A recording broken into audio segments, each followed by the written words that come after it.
परम पूज्य संत श्री हरेंद्र साहब जी एवं विभिन्न आश्रमों से पधारे हुए परम पूज्य संत गुरुजन एवं हमारी समस्त साध्वी बहनें, इस परिवर्तन परिवर्तक स्थल पर विराजमान अध्यात्म प्रेमी सज्जनों तथा देवियों, अभी हम लोग पूज्य श्री हरेंद्र साहब जी से बड़े सुमधुर भजन सुन रहे थे, जिसके पूरे शब्दों को तो मैं समझ नहीं पाया, लेकिन कुछ कुछ शब्दों के आधार पर संपूर्ण भजन का भाव जरूर समझ में आया, जिसका सारांश मैं कह सकता हूं कि भजन का भाव यह था कि इस जिंदगी का कोई ठिकाना नहीं है, इसलिए जब तक आपके पास अवसर है तब तक कुछ धर्म और कर्म कर लीजिए, उसी धर्म और कर्म की कमाई आपके साथ जाएगी।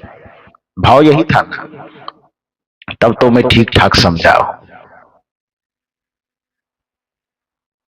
इस दुनिया में हर चीज की गारंटी दी जा सकती है, लेकिन जिंदगी की कोई गारंटी नहीं दी जा सकती। सदगुरु कबीर साहब ने इसी से संदर्भित एक साखी हम लोगों के बीच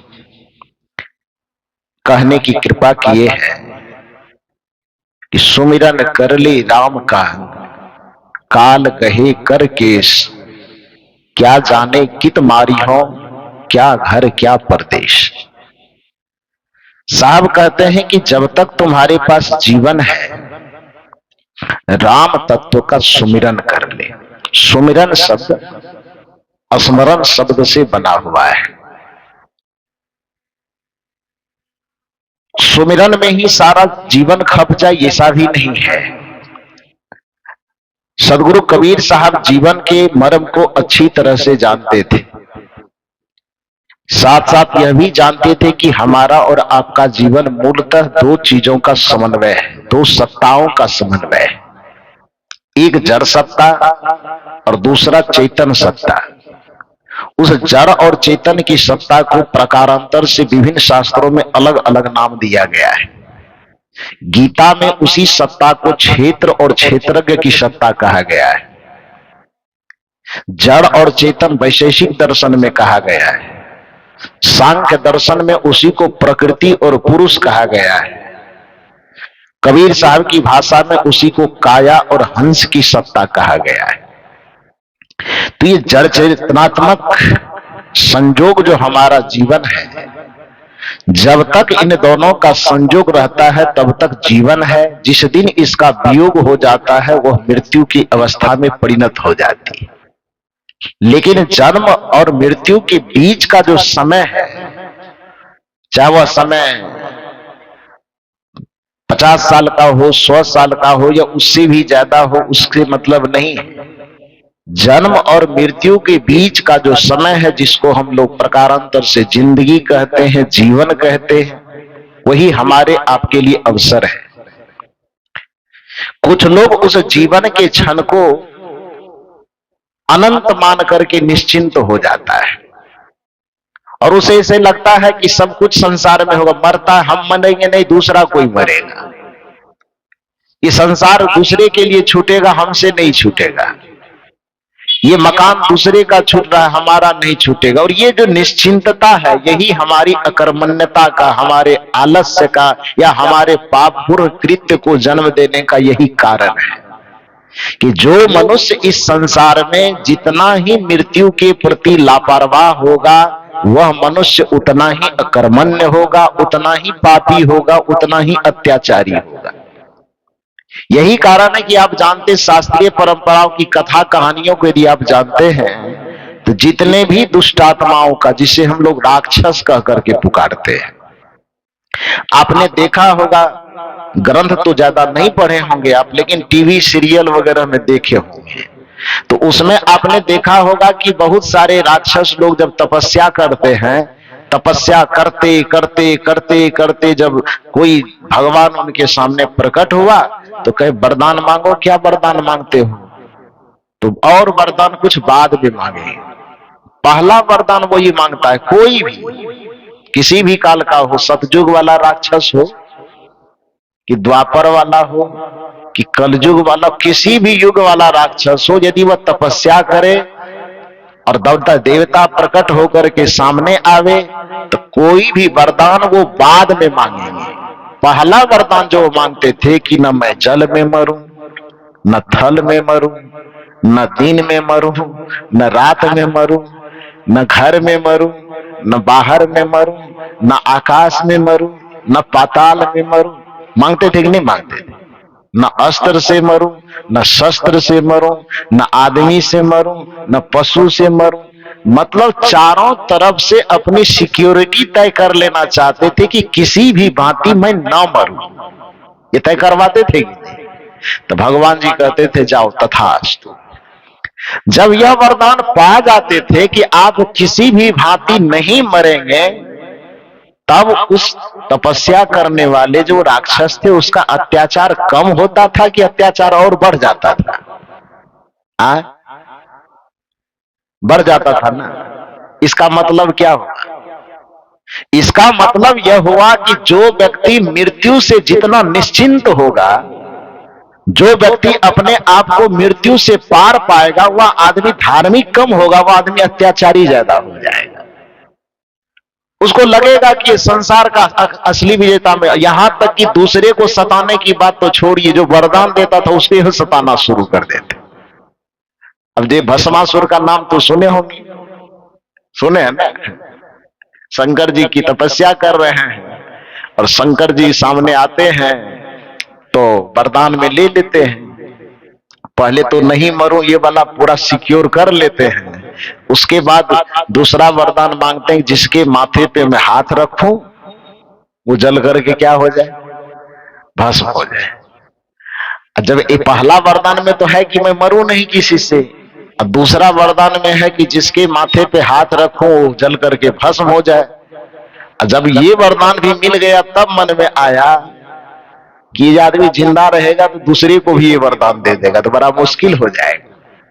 ये वरदान खाली हम ही को मिला है, तो ये वरदान केवल मुझ तक ही सीमित रहे, इसलिए पहले देवता को ही खत्म करते हैं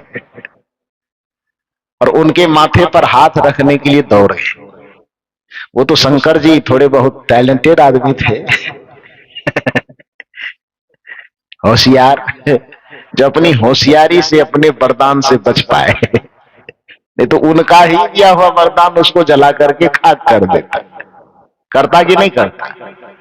तो ये जो किसी के भी मन में अत्याचार की सीमा पार कर जाती है, क्रूरता की सीमा पार कर जाती, कब? जब उसके मन में यह बैठ जाता है कि अब हम किसी भी तरह से मरने वाले नहीं हैं।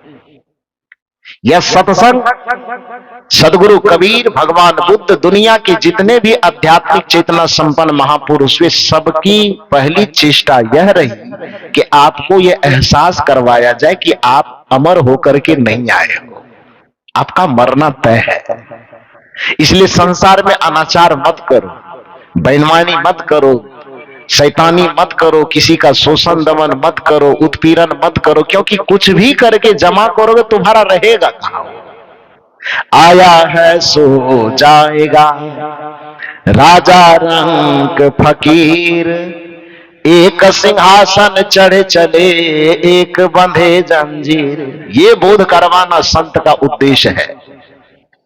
यह बोध करवाना कि आप कितना भी अनाचार, कदाचार, दुराचार करके संसार को जमा करने की कोशिश करो, अंततः वह छूटेगा। कबीर साहब की भाषा में, यह तन कांचा कुंभ है, लिए फिरे थे साथ।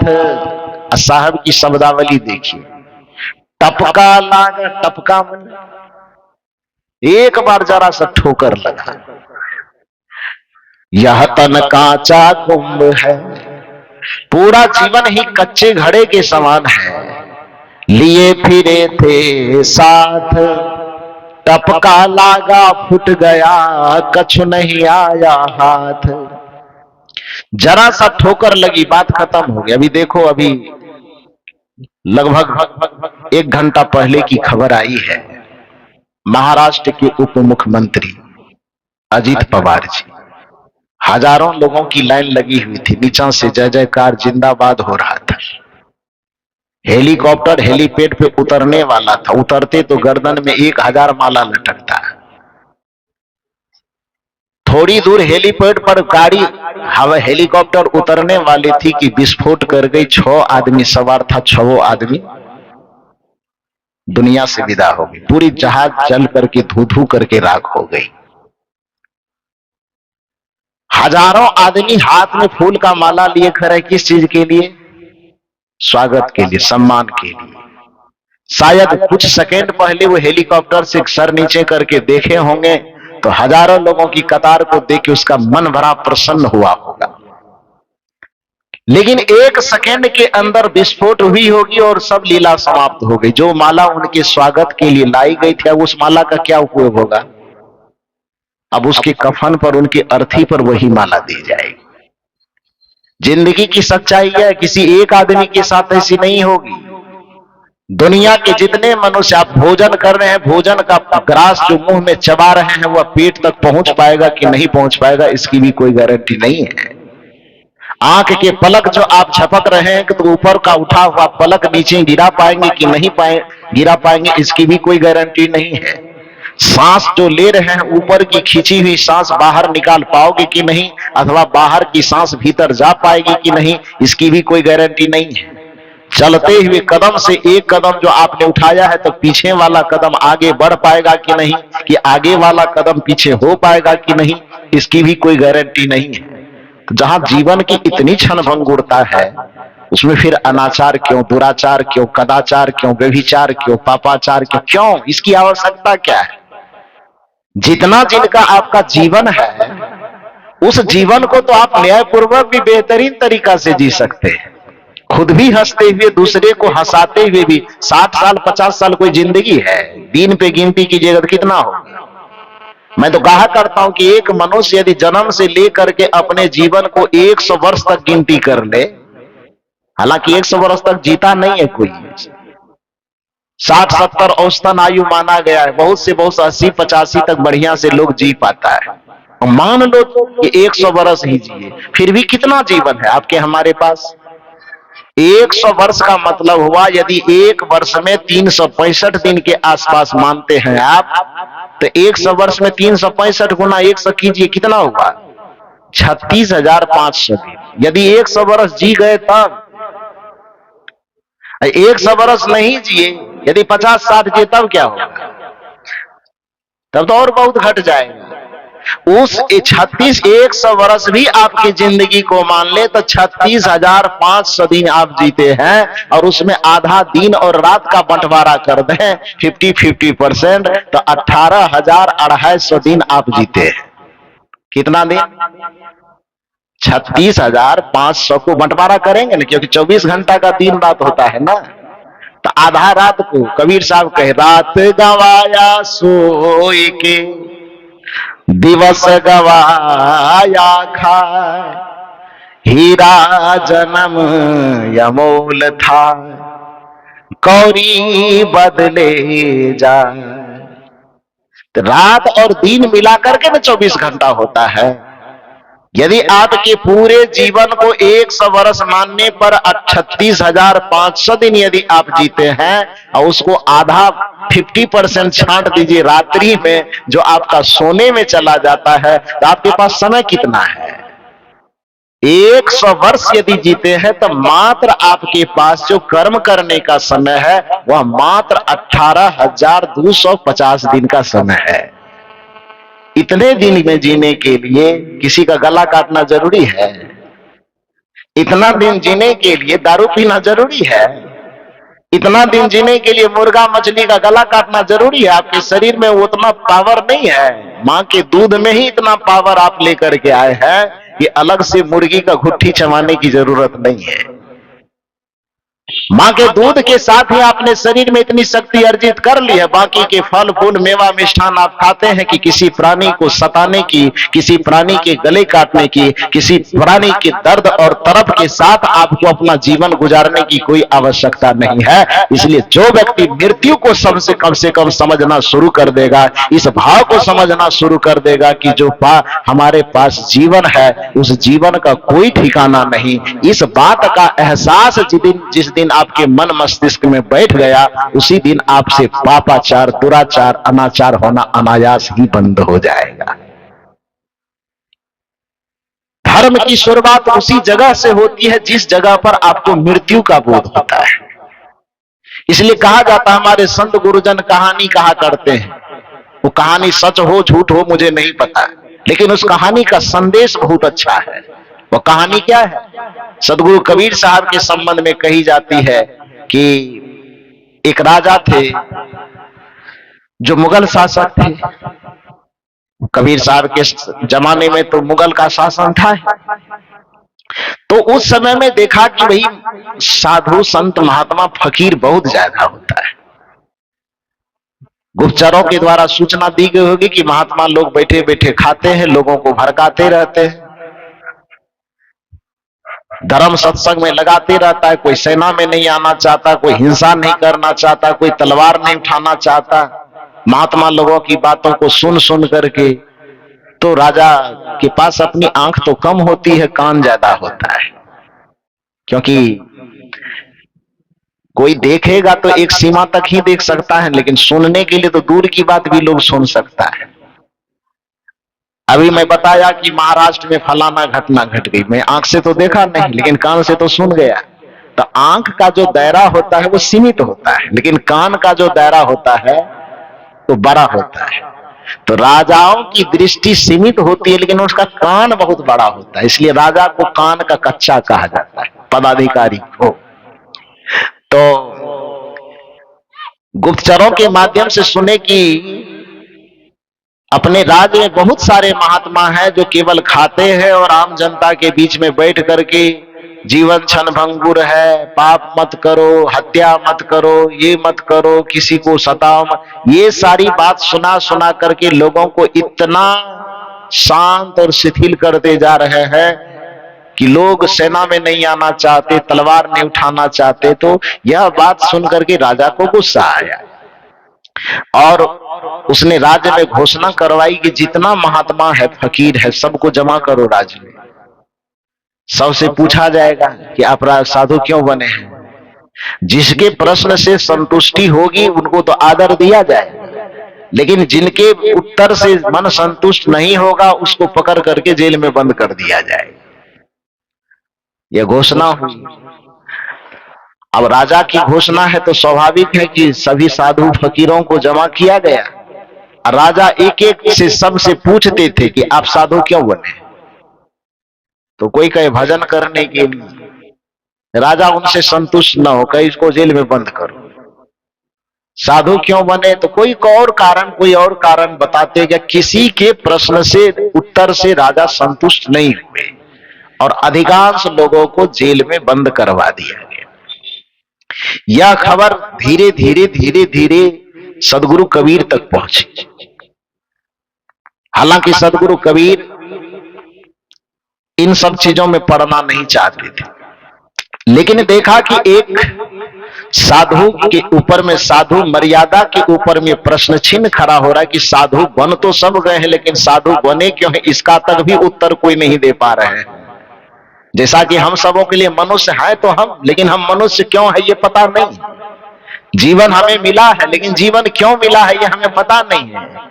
बस जिंदगी मिली है, सांस लिए जा रहे हैं, जिंदगी जिए जा रहे हैं, कमा रहे हैं, खा रहे हैं, बस फिर एक समय ऐसा आएगा आंख बंद होगी, दुनिया से चले जाएंगे। क्यों जन्म लिए, आए हो तुम कहां से और जा रहे कहां, यह भी विचार नहीं करते। साहब कहते जिसके अंदर यह वैचारिक चेतना जग जाती है, आए हो तुम कहां से और जा रहे कहां, इन प्रश्नों के समाधान के लिए जिसकी यात्रा शुरू हो जाती है, कबीर साहब कहते समझ लो कि उसका जीवन पाना सार्थक हो गया। आए हो तुम कहां से और जा रहे कहां, इतना तो दिल विचार लो बस हो गया भजन, आदत बुरी सुधार लो बस हो गया भजन। मन की तरंग मार लो, मन की तरंग मार लो बस हो गया भजन, आदत बुरी सुधार लो बस हो गया भजन। आए हो तुम कहां से यह भी पता नहीं, अब जा रहे कहां यह भी पता नहीं, जिंदगी मिली है जी क्यों रहे हैं यह भी पता नहीं। ऐसे ही साधु मर्यादा में साधु के वेश में रहने वाले भी अधिकांश लोगों को यह पता नहीं कि हम साधु क्यों हुए। साधु बनता है मठ के लिए मरता है, साधु बनता है महंती के लिए मरता है, साधु बनता है गुरुवाई के लिए मरता है।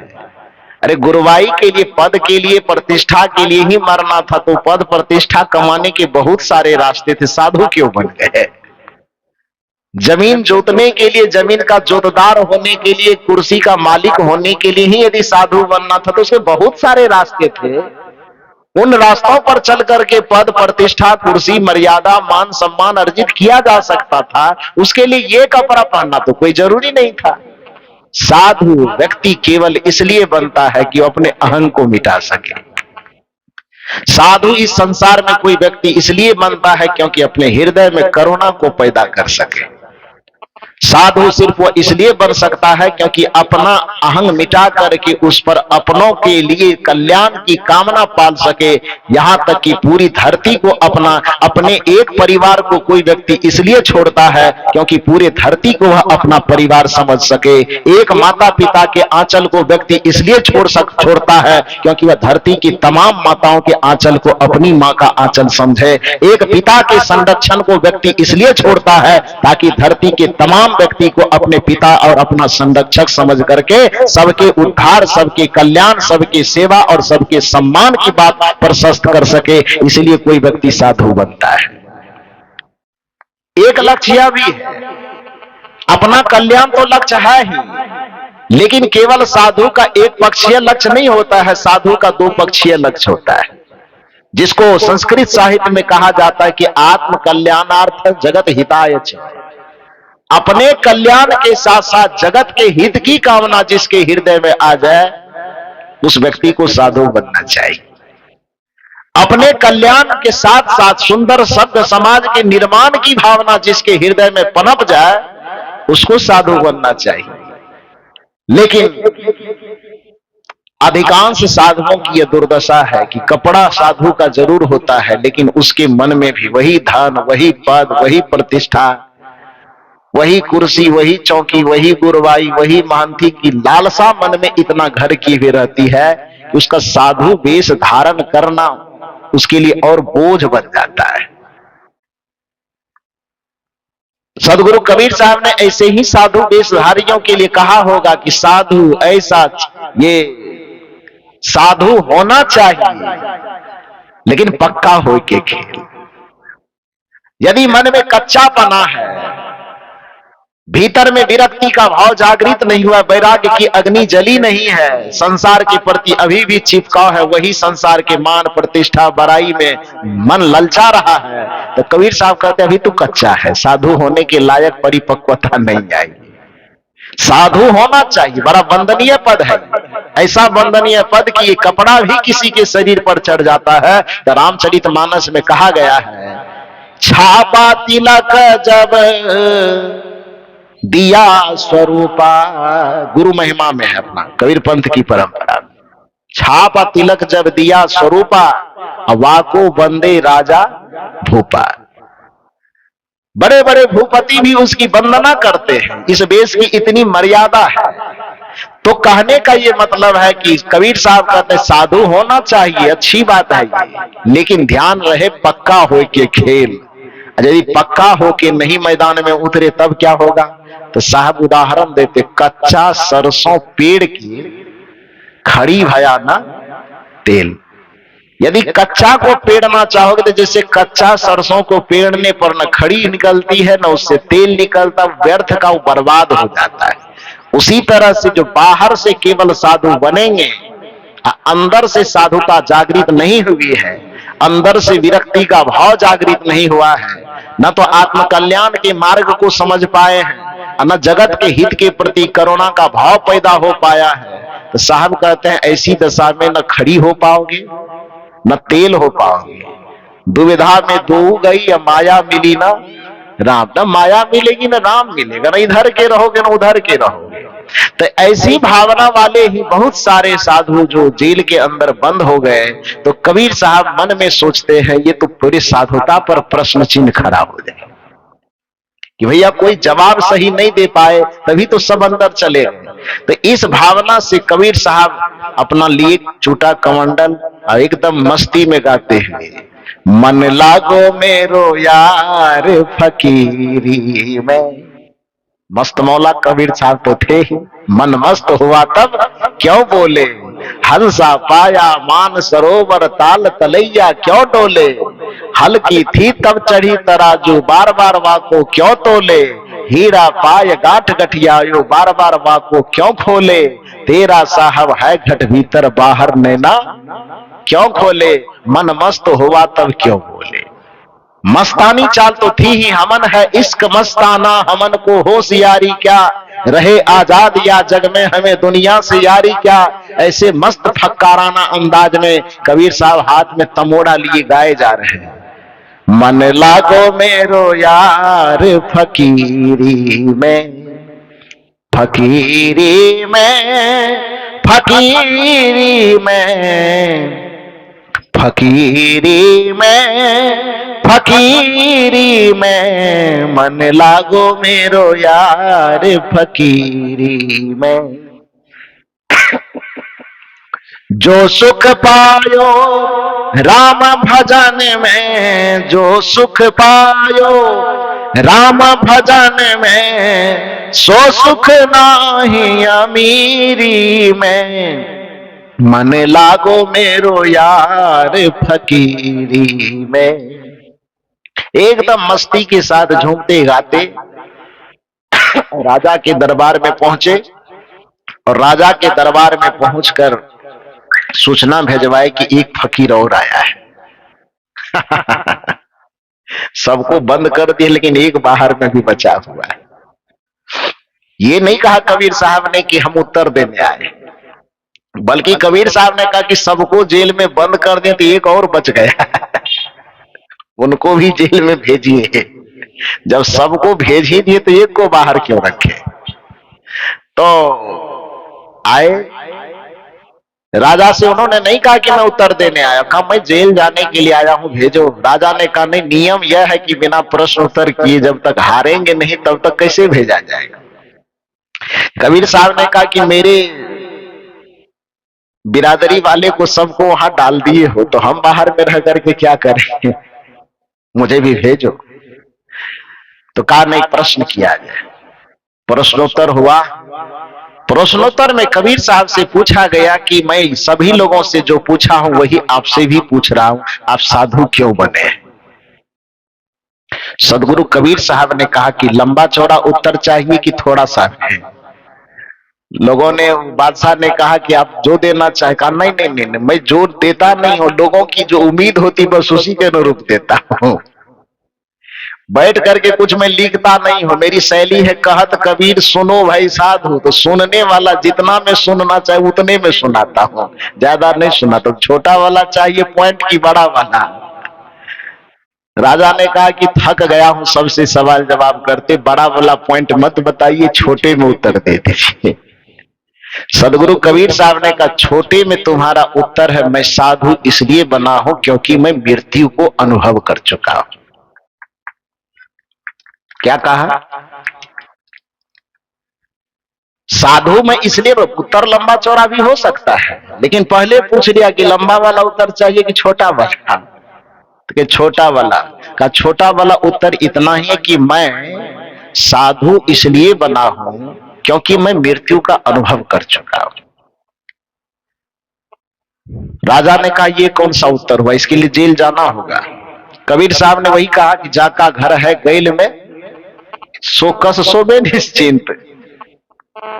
जिसका घर गैल में है वह निश्चिंत हो कि कैसे सो सकता। उसी प्रकार से जो मृत्यु के आगोश में जी रहा हो, भले उसको निश्चिंतता कहां हो सकती। मैं सचमुच में उत्तर मेरा यही होगा कि मैं मृत्यु का अनुभव कर चुका हूं, इसलिए मैं साधु बना हूं। उन्होंने कहा साहब आपको जेल में बंद होना पड़ेगा। कबीर साहब ने कहा ये तो पहले ही मैं कहा था कि मुझे जेल के अंदर डाल दो, बल्कि इससे भी बड़ी सजा हो सकती तो सीधे फांसी का आदेश दे दो। लेकिन मेरी एक बात सुनो, मेरी उत्तर से तुम संतुष्ट क्यों नहीं हो, ये कारण भी बता दो। बादशाह ने कहा कि इस उत्तर से संतुष्ट मैं इसलिए नहीं हूं क्योंकि दुनिया के कौन व्यक्ति ऐसा है जो नहीं जानता है कि मुझे मरना है। कबीर साहब ने कहा जानना एक अलग बात है, लेकिन अनुभव करना एक अलग बात है। जानकारी दूसरों से सुन करके भी जानी जा सकती है, लेकिन अनुभव दूसरों के मार्फत से नहीं हो सकती। अनुभव जब भी होगा तो अनुभव का अर्थ ही होता है अनुजुर्भव।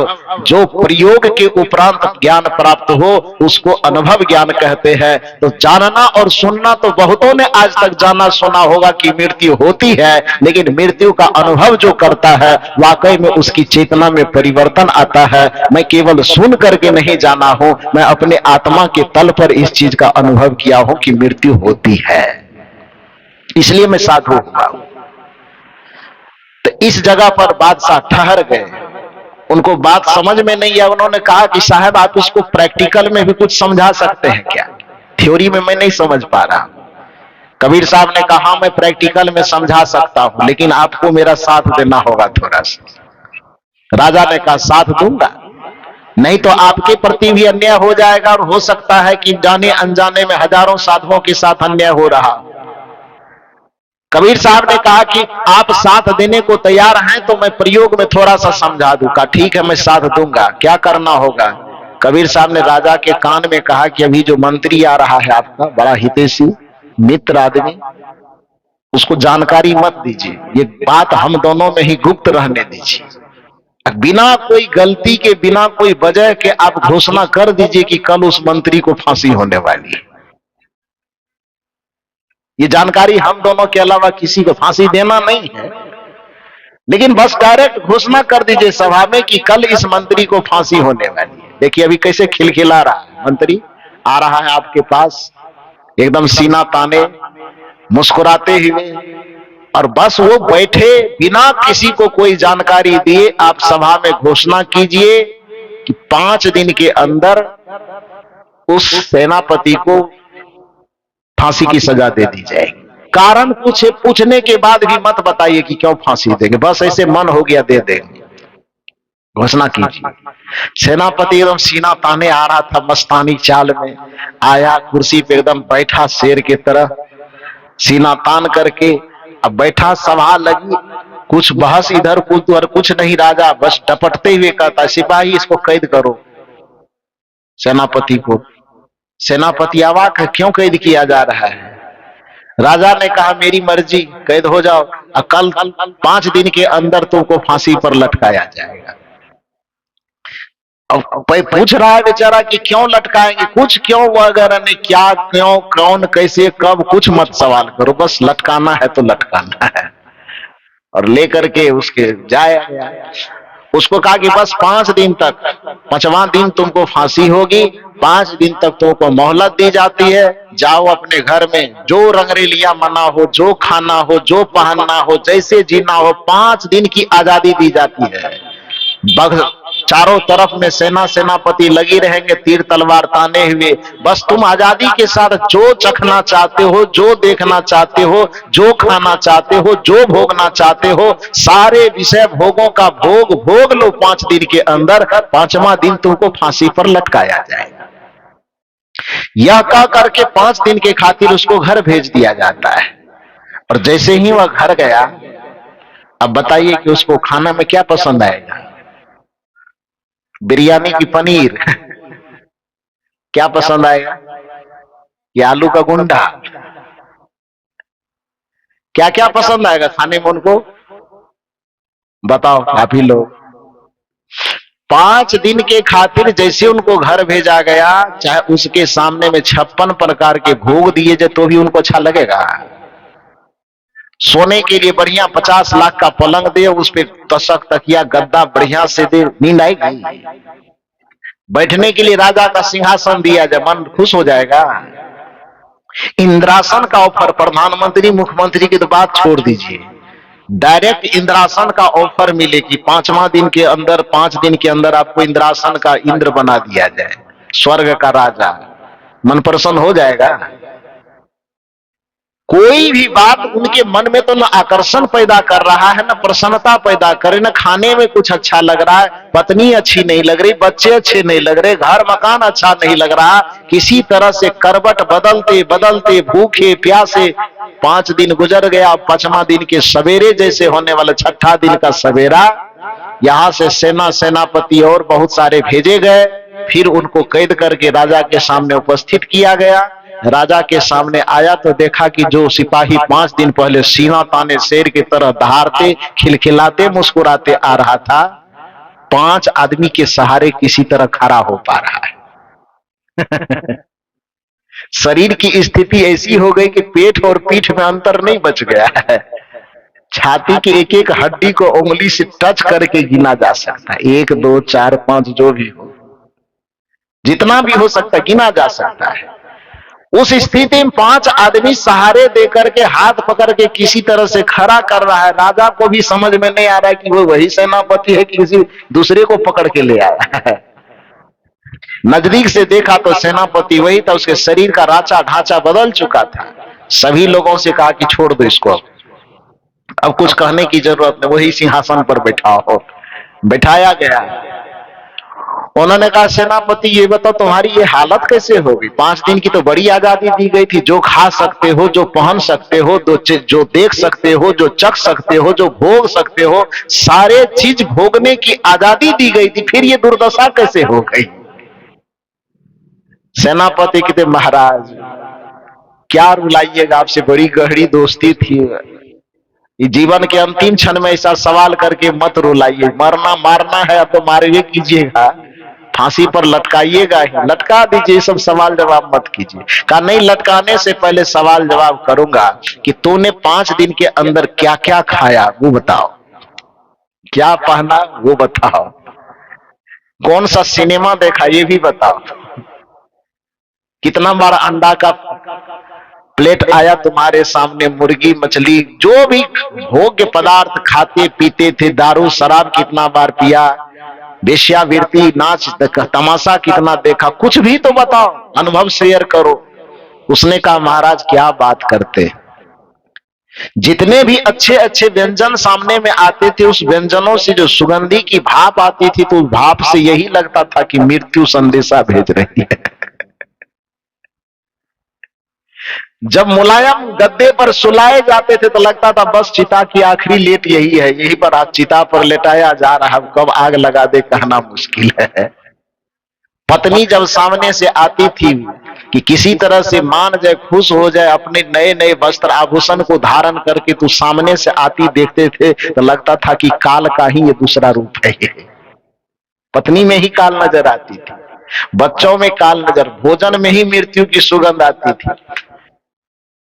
कबीर साहब ने कहा कि अब इसको फांसी मत दीजिए, वो तो पहले से हम दोनों में तय था कि फांसी देना नहीं है, बस केवल ये समझने और समझाने की जरूरत थी। मैं केवल इतना कहना चाहता था कि जो 5 दिन पहले तक संसार को अपना मुट्ठी में समझता था, मोछ तानते सीना को ताने चलता था, दुनिया को अपना जागीर समझता था, दुनिया के लोगों को अपने पैर के नीचे समझता था, केवल इस व्यक्ति को 5 दिन के बाद की मृत्यु की सूचना मिली कि 5वें दिन के बाद आपकी मृत्यु निश्चित है।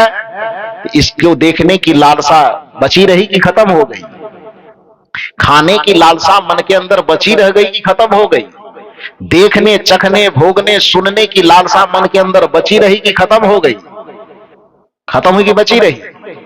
तो जब इस आदमी को यह एहसास करवाया गया कि 5 दिन के बाद तुमको फांसी पर लटका करके मृत्यु के मुंह में भेजा जाएगा, तब इस आदमी का सारा देखना चखना सुनना खाना भोगना सबके प्रति विकर्षण हो गया। और इसका शरीर सूख करके गल करके हड्डी में परिणत हो गया। लेकिन जिस महात्मा को ये अनुभव है, सुमिरन कर ले राम का काल गहे करकेश, क्या जाने कित मारी हो क्या घर क्या परदेश। तो इसको तो 5 दिन के बाद मरने की सूचना मिली थी, लेकिन हम तो जानते हैं कि अब मरेंगे कि तब मरेंगे, इसकी अनुभूति हमें हो चुकी है। तो फिर संसार के राग रंगों से हमें आकर्षण कैसे होगा? इसलिए हमने विरक्ति मार्ग को धारण किया है। इसी वजह से हम साधु बने। राजा ने कहा, मैं आपके उत्तर से संतुष्ट हुआ, आपको जेल नहीं भेजूंगा। कहे ये कौन सा प्राइज हुआ? जेल नहीं भेजेंगे तो ठीक है, वो तो पहले भी हम नहीं जानते, लेकिन यदि मेरे उत्तर से प्रसन्न हुए तो इसके बदले में मुझे एक चीज चाहिए। राजा ने कहा, एक चीज के बदले 5 चीज मांग लीजिए।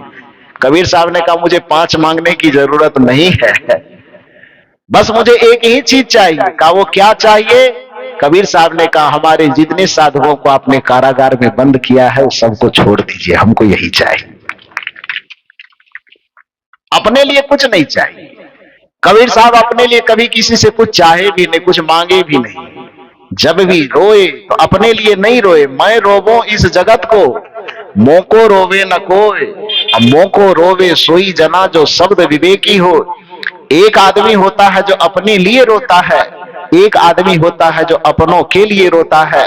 जो अपने लिए रोता है वह संसारी होता है, और जो अपनों के लिए रोता है, और वो उसके अपनों का भी दायरा 2 4 5 लोगों में न हो, जिसके अपनों का दायरा पूरा संसार हो, और पूरे संसार को अपना बना करके जो अपनों की चिंता में रोता है, उसी को महात्मा कहा जाता है, उसी को भगवान, उसी को परमात्मा कहा जाता है।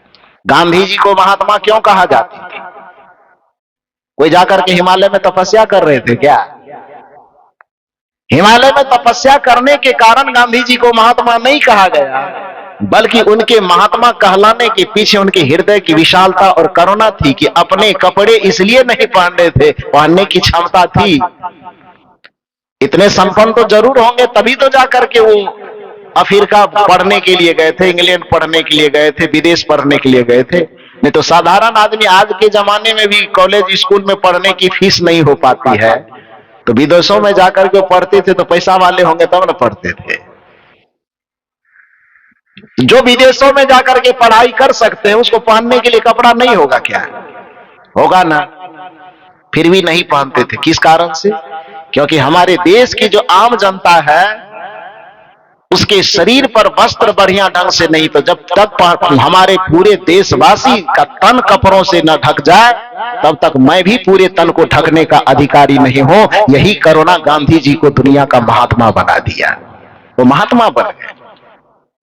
दुनिया के लोगों को बाबा कहलाने के लिए घर द्वार परिवार संसार सब छोड़ना पड़ता। अंबेडकर साहब को बाबा कहलाने के लिए क्या बदलना पड़ा? शर्ट फुल पैंट भी नहीं खोले, और बढ़िया से टाई कोट पहन के चश्मा लगा के फिर भी दुनिया के बाबा बन गए। क्यों बन गए भाई?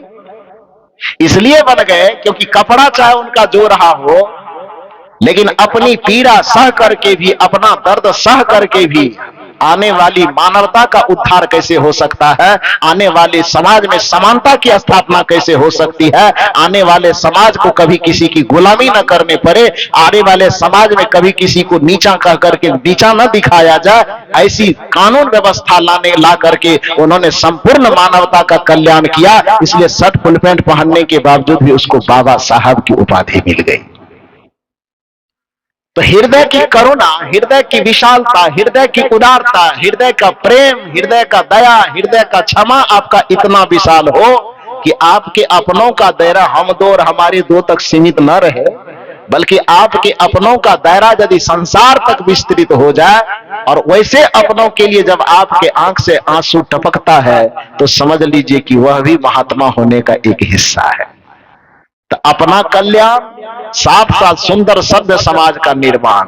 कबीर साहब इसलिए नहीं रोते थे कि उनको खाने की कमी थी, कबीर साहब इसलिए भी नहीं रोते थे कि उनको वस्त्र पहनने की कमी थी, कबीर साहब इसलिए भी नहीं रोते थे कि हमको संसार में हमारे जीने के लिए कोई सुविधा नहीं है, बल्कि कबीर साहब इसलिए रोते थे कि अपना तो उस परम सुख की शिखर पर बैठे हुए हैं, लेकिन जो जिसे वो अपना समझ रहे थे, उन लोगों के बीच में बड़ी परेशानी, बड़ी उलझन, बड़ी पीड़ा थी। सब दुख में, संकट में, पीड़ा में फंसे थे और ऐसे फंसे थे जो कबीर साहब को कहना पड़ गया, चलती चक्की देख के दिया कबीरा रो, दो पाटन के बीच में साबुत बचा न को। इस संसार में किसी को भी सुख से मुस्कुराते हुए कबीर साहब ने नहीं देखा। सबको पीड़ा में, परेशानी में, दुख में, उलझन में पिसते हुए देखा। सबको मृत्यु के मुख में एकदम पिसाते पिसाते, रगड़ाते रगड़ाते जाते देखा। किसी को भी इस संसार से मुस्कुराते हुए जाते न देख करके कबीर साहब को बड़ी पीड़ा होती थी। तो कहने का ये अभिप्राय है कि कबीर साहब अपने लिए कभी रोए नहीं। इसलिए राजा से उन्होंने कहा कि मुझे अपने लिए कुछ नहीं चाहिए, बस तुमसे चाहत है मुझे, मेरे पुत्र से यदि संतुष्ट हो तो बस एक ही चीज कर दो कि मेरे साधु समाज को तूने कारागार में बंद रखा है, उसको खोल दो, उसको आजाद करो। राजा उसके सामने, कबीर साहब के सामने नतमस्तक थे। उन्होंने कहा आपकी जो आज्ञा वो कर देते हैं, और तत्काल सबको जेल से रिहा किया गया। और कबीर साहब भी संतुष्ट हुए और कबीर साहब की जय जयकार करते हुए सभी संत उनके पीछे पीछे चल पड़े। सभी संतों ने, इसीलिए तो कबीर साहब को संतों का सम्राट सिद्ध किया। सदगुरु कबीर साहब संत के सम्राट है। क्यों? क्योंकि वो केवल अपने लिए नहीं सोचते, वो सबके लिए सोचते। उनके संबोधन में ही संतत्व का संबोधन था। कहत कबीर सुनो भाई साधु, उनके पूरे वाणी का टैग था। कबीर साहब के नाम से जितने भी पद मिलते हैं, चाहे वह उनका पद हो या उनके नाम से किसी और ने बना दिया हो, फिर भी उन पदों में चाहे कुछ भी वर्णन किया जा रहा हो, लेकिन अंत में जाते जाते जाते जाते क्या शब्द बन जाता है? कहत कबीर सुनो भाई साधु, या कहत कबीर सुनो भाई संतो। तो संत और साधु को संबोधित करके ही उनके अधिकांश पद कहे गए। हालांकि उनका साधु और संत केवल वेशधारी नहीं है। कबीर साहब की दृष्टि में साधु संत का मतलब जो सज्जनता से परिपूर्ण हो, उसको उन्होंने साधु कहा है। जो ईमानदारी से परिपूर्ण, जो नैतिकता से परिपूर्ण हो, जो धर्म का आचरण करता हो, जो अपने साथ साथ दूसरे की सुख की हिफाजत करता हो, जिसके अंदर परोपकार की भावना हो, जिसके अंदर दया, क्षमा, सत्यशील सद्गुणों का समावेश हो, ऐसे व्यक्तित्व को कबीर साहब ने साधु कहा। तो इस तरह से सदगुरु कबीर साहब यह कहते हैं कि जो मृत्यु की अनुभूति कर लेता है, उसका कदम अपने आप अनैतिकता के मार्ग में बढ़ने से रुक जाता है और नैतिकता के पथ में चलने लगता है। इसी संदर्भ में हमारा जो अभी यह मंच, जिसपे परम पूज्य श्री हरेंद्र साहब जी ने बड़ा सुंदर भजन गाया, पूरा भजन छत्तीसगढ़ी में था, इसलिए भजन के पूरे शब्द को तो मैं समझ नहीं पाया, लेकिन भावार्थ में समझा कि जिंदगी का कौन ठिकाना, जिंदगी का कोई ठिकाना नहीं है। इसलिए ए मेरे भाई, ए मेरे बंधु, जो भी अवसर मिला है आपको, कितना दिन का? यदि 100 वर्ष जी गए तो 18,250 दिन का, फिर रात भी मिला दीजिएगा तो 36,500 दिन का। लेकिन रात तो सोने में बीत जाता है, तो इसलिए उसकी गिनती मत करो। सोने वाले समय की क्या गिनती करना है? तो जगने वाले समय जो आपके पास समय है, जिसमें आप कुछ काम धाम कर सकते हैं, वह समय मात्र, यदि 100 वर्ष जी गए तो ध्यान दीजिए, यदि 100 वर्ष जी गए तब आपको काम करने का जो समय है, वो समय मात्र 18,250 दिन है। ठीक है, इतना दिन में ही आपको काम करना है, दोनों काम। क्योंकि मैंने कहा आपके जीवन दो चीज का समन्वय है, जड़ और चेतन। कबीर साहब की भाषा में कहें तो शरीर और आत्मा। इस शरीर आत्मा का जब समन्वय है तो दोनों को बैलेंस बना के चलना होगा ना। शरीर के लिए भी जीना होगा और आत्मा के लिए भी जीना होगा। दुर्भाग्य है आज शरीर से संबंधित व्यवहार के तो लोग जी लेता है, लेकिन आत्मा के लिए नहीं जीता है। कबीर साहब कहते हैं जिंदगी का अधूरापन है, और अधूरी जिंदगी यदि आप जिए तो अधूरे परिणाम भी आपको मिलेंगे। पूरा जिंदगी जीना है तो पूरे जिंदगी के लिए काम करना होगा। अब मान लो कि शरीर और व्यवहार के लिए जो काम आप करते हो, तो शरीर और व्यवहार के लिए आपने सेवा किया, पद कमाया, प्रतिष्ठा कमाया, रुपया कमाया, पैसा कमाया, जमीन कमाया, जायदाद कमाया, घर मकान दुकान सोना चांदी गहना जेवर पूरा संसार भर जमा किया, दुनिया को दिखाया कि हमने बहुत कुछ अर्जित कर लिया। ठीक है, दुनिया देख लिया, वाहवाही कर दिया, जय जयकार कर दिया, जिंदाबाद जिंदाबाद खूब नारा लगा दिया, और अचानक मृत्यु का पर्दा गिरा, जय जयकार कहां छूट गई? मृत्यु का पर्दा गिरने के साथ सोना चांदी गहना जेवर कहां गया? जय जयकार कहां गई? जिंदाबाद जिंदाबाद कहां गया? पद प्रतिष्ठा कुर्सी कहां गई? वह संसार का जोड़ा हुआ चीज संसार में ही छूट जाएगा। किसी विचारक ने बड़ा सुंदर कहा है, जहां रह रहे हो निकलना पड़ेगा। यह तय है कि नहीं है? जिस जिंदगी की संपदा को आप समझ रहे हो कि ये मेरा है, वास्तविकता यह है कि मृत्यु तुमको अबोध करवाती है कि जिंदगी तुम्हारा नहीं, जिंदगी एक किराए का घर है, एक न एक दिन बदलना पड़ेगा। मौत जब तुमको आवाज देगी घर से बाहर निकलना पड़ेगा। जिस शरीर को आप अपना माने बैठे हो 60 साल 70 साल से, मृत्यु आपको यह बोध करवाती है, ढेर मिट्टी का हर आदमी है। ये बोध आपको संसार नहीं करवाएगा, ये बोध आपको दुनिया का कोई भी विद्यालय महाविद्यालय विश्वविद्यालय नहीं करवाएगा। ये बोध केवल मृत्यु ही करवा सकती है। ढेर मिट्टी का हर आदमी है, बाद मरने पे होता वही है। ढेर मिट्टी का हर आदमी है, बाद मरने पे होता वही है। या तो तुरबत बनेगी जमी पे, मुसलमान होगा तो कब्र बनेगा, हिंदू होगा तो या चिताओं में जलना पड़ेगा। मुसलमान हो तो कब्र बनना पड़ेगा और हिंदू हो तो चिता में जलना पड़ेगा। फर्क क्या है? ढेर मिट्टी का हर आदमी है, बाद मरने पे होता वही है। या तो तुरबत बनेगी जमी पे, तुरबत का मतलब कब्र होता है। या तो तुरबत बनेगी जमी पे, या चिताओं में जलना पड़ेगा। जिंदगी ये किराए का घर है, एक न एक दिन बदलना पड़ेगा। इसलिए नियम यह कहता है कि अपने रूप जवानी पद के ऐश्वर्य में ज्यादा मातिए मत। क्यों नहीं मातिए, क्यों नहीं अभिमान कीजिए? ये जवानी है 2 दिन का सपना, ढूंढ ले कोई महबूब अपना। ये जवानी है 2 दिन का सपना, ढूंढ ले कोई महबूब अपना। ये जवानी अगर ढल गई तो हाथ मल मल के रोना पड़ेगा। ये तकब्बर ये जोशे जवानी, चंद लम्हों की है ये कहानी। ये तकब्बर ये जोशे जवानी, चंद लम्हों की है ये कहानी।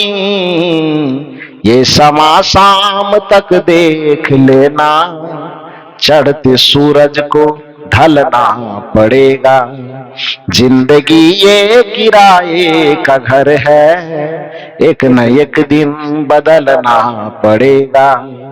मौत जब तुमको आवाज देगी, घर से बाहर निकलना पड़ेगा। तो जब तक मृत्यु का पटाक्षेप नहीं होता है, तब तक जो संसार शरीर आप अपना मान करके बैठे हैं, मृत्यु का पर्दा जैसे ही गिरता है, एक क्षण में आपका माना हुआ सब चीज एक ही सेकेंड में छूट जाता है। छूट नहीं जाता बल्कि क्योंकि आपसे छीन लिया जाता है। छूटना तो थोड़ा नरम शब्द हुआ, मृत्यु छुड़ाती नहीं, मृत्यु छीन लेती है। जिसको हम अपना अपना कह करके जीवन भर बिता देते हैं, मृत्यु का एक टपका, कबीर साहब की भाषा में टपका लागा फूट गया। तो एक टपका एक झटका लगता है कि मृत्यु हम छोड़ते चाहे न छोड़ते, लेकिन मृत्यु हमसे छीन लेती। इसलिए निवेदन यह है, जहां रह रहे हो निकलना पड़ेगा। ये तय है, पड़ेगा। आप निकलना चाहो कि ना निकलना चाहो, शब्द पर ध्यान दीजिए, निकलना पड़ेगा जबरदस्ती। जहां रह रहे हो निकलना पड़ेगा, नहीं चाहने पर भी चलना पड़ेगा। जिसे त्याग कर हाथ, जिसे त्याग कर हाथ मलना पड़ेगा, वहां मन फसाना महामूढ़ता है। सकल संत गुरु जन जो समझा रहे हैं। क्या समझा रहे हैं हरेंद्र साहब जी?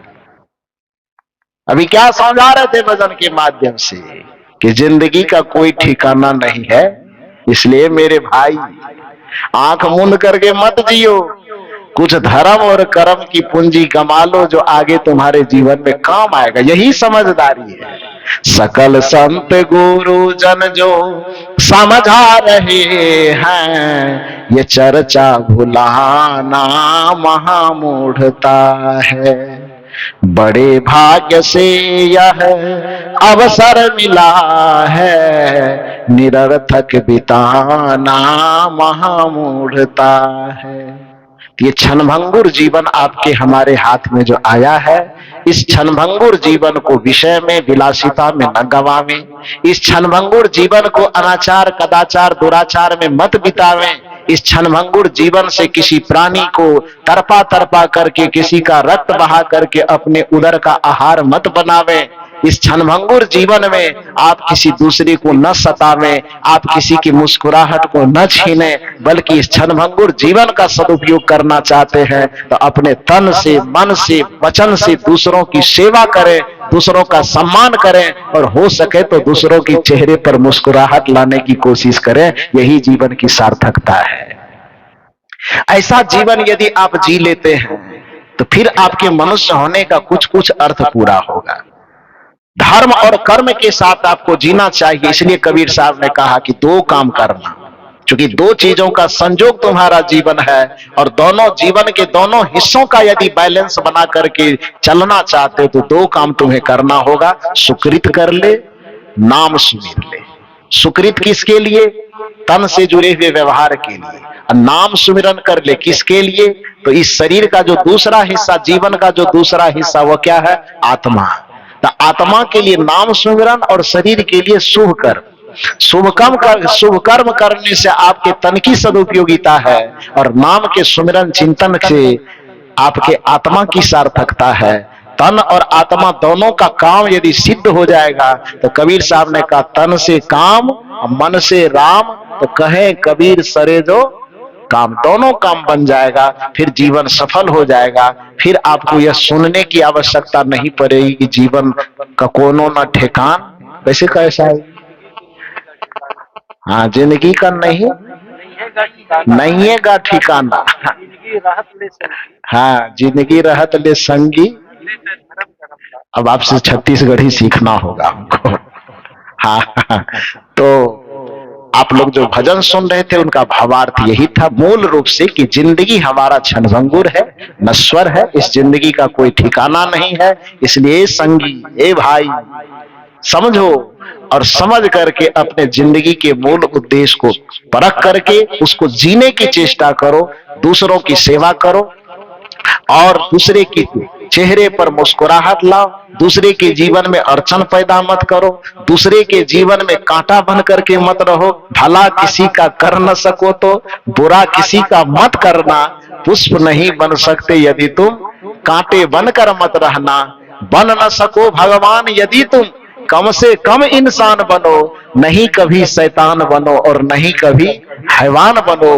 महल यदि तुम बना सको ना, झोपड़ियां न जला देना।